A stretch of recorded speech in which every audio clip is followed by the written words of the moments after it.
Good morning साथीहरू, मेरो यो सानो भिडियोमा स्वागत छ।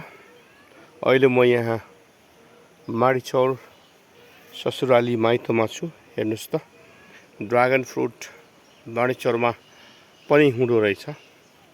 यसरी कोही पाकिरहेका छन्, कोही पाक्ने तर्खरमा छन् र फुलिरहेका छन्। हेर्नुहोस् त, फुल अत्यन्तै सुन्दर फुल है। कसैले नाइट विन्ड पनि भन्ने गर्छ, रातकी रानी। यहाँ ड्रागन फ्रुट फलिरहेको छ, पाकिरहेको छ र फुलिरहेको छ। हेर्नुहोस् त, माडीचौरमा ड्रागन फ्रुट हुँदो रहेछ है, यहाँको हावापानीमा। ल, वेलकम।